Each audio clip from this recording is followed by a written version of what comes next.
అందరికీ నమస్కారం. ఇప్పుడే ఒక పాట చూశాను. ఆ పాట పల్లవి ఏంటంటే, చూడకయ్య నెమలి కళ్ళ తూగుతున్న తూనీగల్ల అనే పల్లవితో ప్రారంభమైన ఒక పాట చూశాను. చాలా బాగుంది. సాహిత్యం బాగుంది, సంగీతం బాగుంది.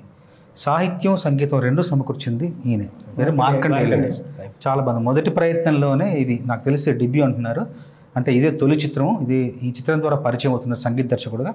సంగీత దర్శకత్వం వహించడం కాకుండా స్వరకల్పన చేయడం కాకుండా ఆ పాటకు పదరచన కూడా చేశారు.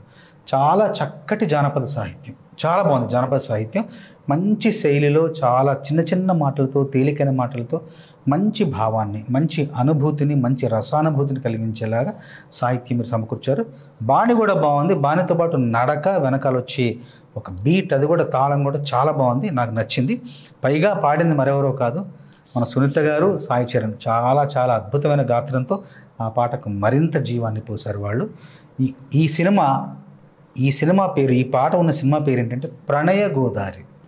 నాకు ఈ మధ్య కాలంలో వచ్చిన సినిమా పేర్లలో ప్రణయ గోదారి ఈ పేరు అమితంగా నచ్చింది. చాలా చాలా చాలా కవితాత్మకంగా ఉన్న పేరు ఇది, ప్రణయ గోదారి. చిత్రం కూడా అలాగే ఉంటుందని ఆశిస్తున్నాను. అలాగే ఉంటుందా? తప్పకుండా. పాట బాగుంది, టైటిల్ పేరు బాగుంది. సినిమా కూడా అదే విధంగా ఉండాలని, అందరినీ అలరించాలని, సినిమా విజయవంతం కావాలని కోరుకుంటున్నాను. ఈ సినిమా పిఎల్వి క్రియేషన్స్ అనే బ్యానర్ మీద పిఎల్ విఘ్నేష్ గారు స్వీయ నిర్మాణంలో దర్శకత్వం వహించి ఈ చిత్రాన్ని మన ముందుకు తీసుకొస్తున్నారు. త్వరలో మన ముందుకు రాబోతుంది. తప్పకుండా ఈ పాట విజయవంతం అవుతుంది. సినిమా కూడా విజయవంతం అవ్వాలని మనస్ఫూర్తిగా కోరుకుంటున్నాను. ఈ సినిమాలో పనిచేసిన ప్రతి ఒక్కరికి, మీతో పాటు కళాకారులందరూ కూడా, నటీనటులకు, సాంకేతిక నిపుణులందరూ కూడా మనస్ఫూర్తిగా నా అభినందనలు.